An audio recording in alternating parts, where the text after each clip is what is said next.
Hello guys! Welcome na naman mga ka-graphics. Guys, ngayong araw tuturo ko sa inyo paano ba tanggalin ang background sa picture.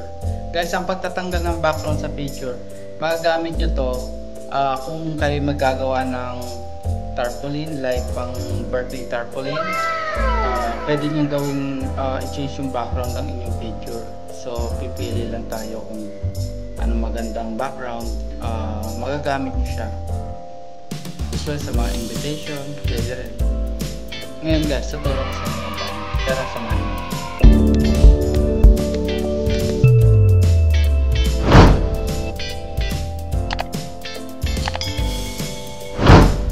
Una, pupunta tayo sa ating Adobe Photoshop.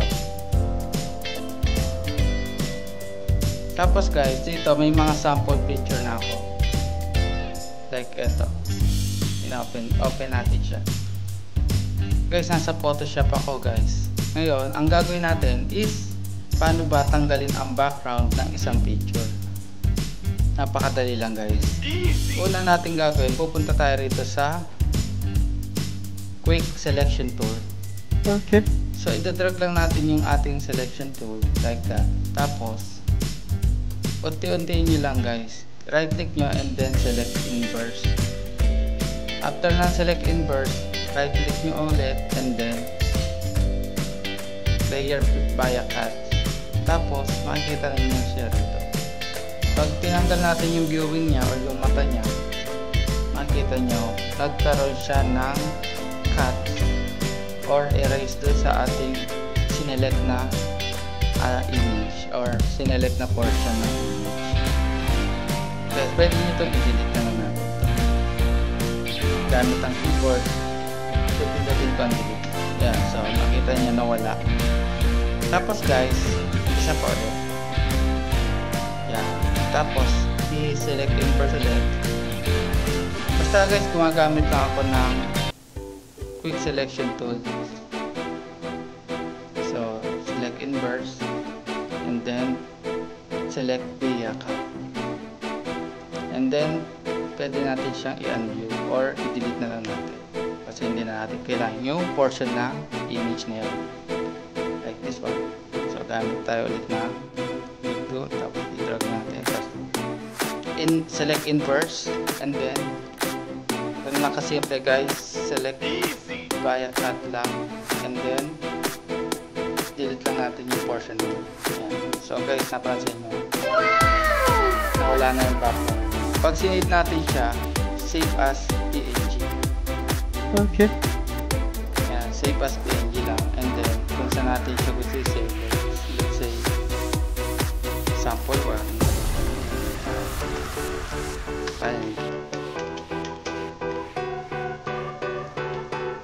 Tapos, puntahan natin yung image na yun. Sample 1 ang file. Yan guys, wala na, mapapansin nyo, wala na siyang pinakang background. So, ang gagawin naman natin ngayon guys, gusto ko kasi yung mismong bata, lagay ko rito yung kanyang head or yung ulo para ilalagay ko siya guys sa tarpaulin na compositor.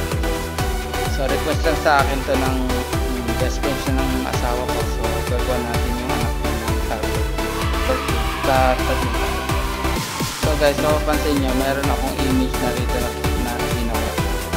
Gusto ko siyang lagyan ng mukha ng ating subject or lang. Para siya yung gagawin natin yung pinakamali. Okay. Makikita nyo yung image nito guys.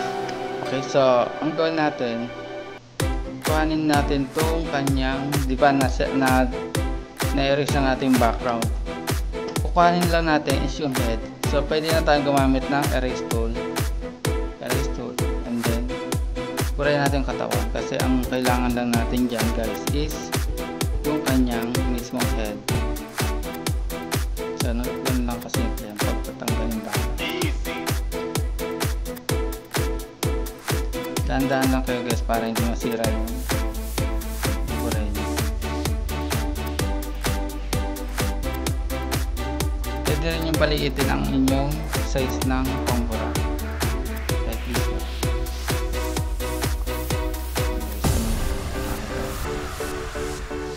Depende sa gusto niya para mas maliit, para mas accurate yung pagbubura niya. Okay. Pero satisfied na ako sa medyo malaki. Kasi nakokontrol ko na kasi medyo sa naman. Sa una lang guys, nahihirap mag-scroll. Pero pag na-coordinated yung kamay niya ito, perfect mo na ito. Pero yung pinakang erase tool kasi natin yun, maganda siya para sa mga bahid-bahid or mga nag-leave na hindi na kayang i-erase ng quick selection tool.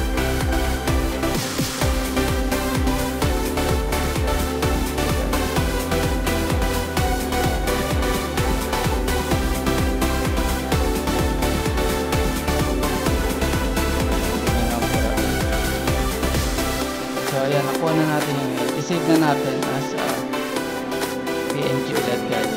Basta huwag nyo kakalimutan PNG kasi pag PNG, yan yung walang background. So ibig sabihin, pure na image na gusto lang natin ang makikita natin doon. So mas maganda yun kasi yung trabaho ng PNG. So lagyan natin dito.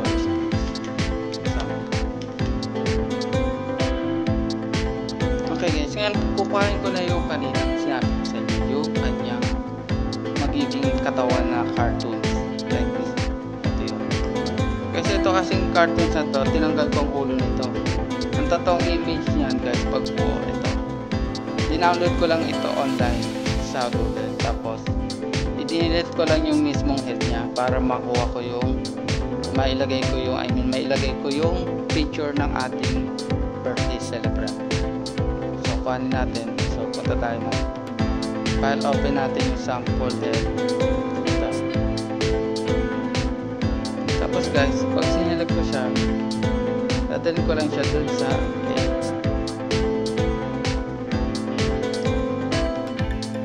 So guys, mapapansin nyo, ayan siya, diba? Kung di kayo satisfied sa ulo, pwede natin yung invert. Kasi para yung shadow niya magtugma sa kulay ng balat, the shadow, then ito yung light ng kanyang pinakang light ng shadow, dito naman yung dark side ng shadow.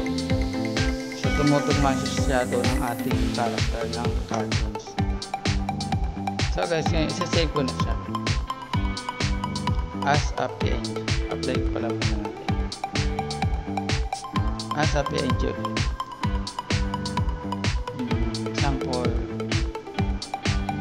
Kaya nang bahala ko sa inyo gusto ilagay sample.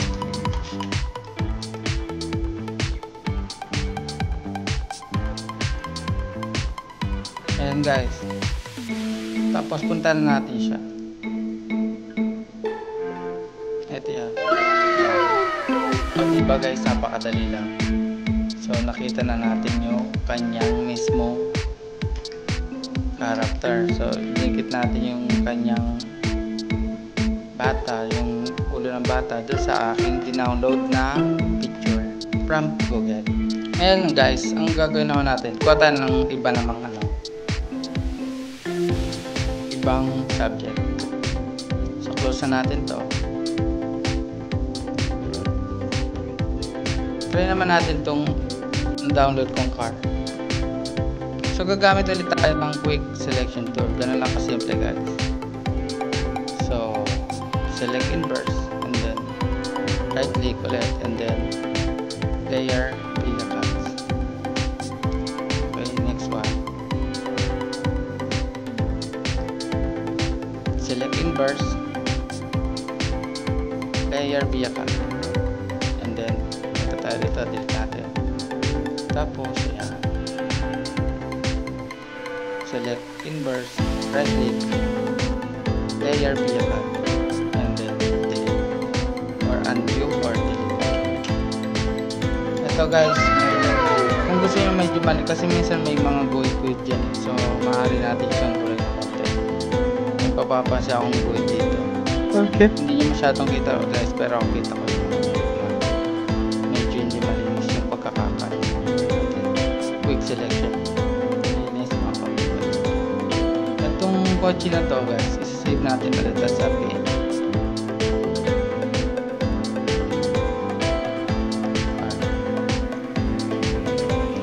Mamaya guys, babaguhin natin yung background ng car.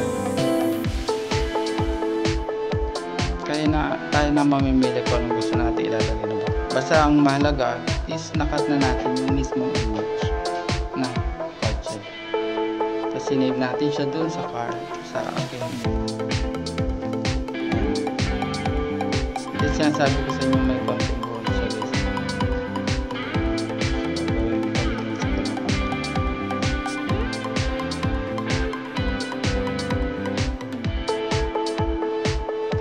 Yan guys, nakat na natin yung ating car. So isasave naman natin na siya sa save as sa PNG. Tapos natin sa car.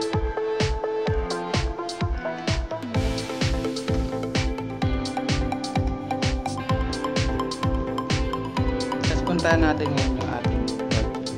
Ito na siya guys. So pansin nyo, wala na siyang background. Ganun lang kasimple guys. Easy! Tapos try natin siyang pata ng background. Download tayo sa 6 months later. try natin guys palitan ng background yung ating image. Drag lang natin.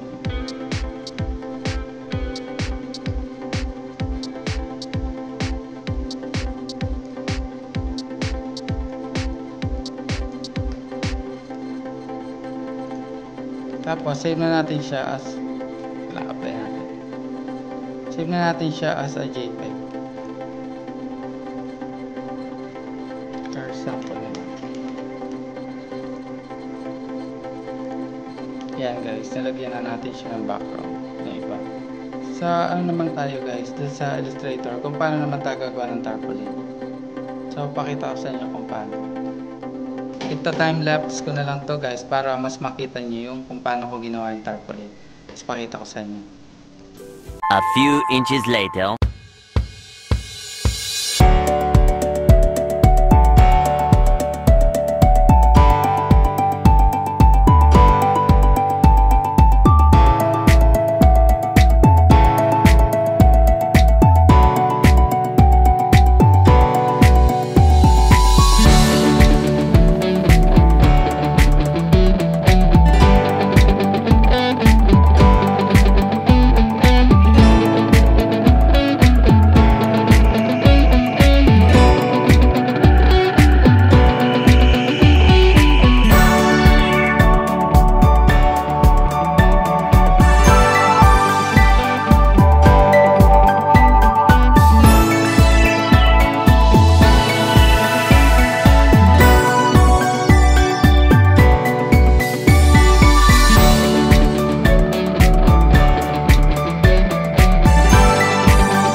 Thousand years later. Oh my God! Wow! Ayan guys, diba napakasimple lang kung paano natin ginawang yung mga picture, tinanggalan natin ng background at saka pinalitan natin ng ibang background. So napaka useful, especially sa mga occasion, pwede nyo siyang i-edit. Tapos pwede sa mga invitation, tarpaulin birthday parties. Kayo bahala kung anong mga kailangan nyo na image na kailangan palitan ng background. Napakalaking tulong nito yung tutorial. Sana may natutunan kayo guys. So hanggang sa muli. Pero bago yan, mag-subscribe din kayo sa akin, sa aking channel, para mas marami pa akong videong mailabas. At may ma-update kayo guys, i-subscribe nyo ako. Click the bell icon and And then, sabay-sabay tayo matuto guys. So hanggang sa muli, bye-bye.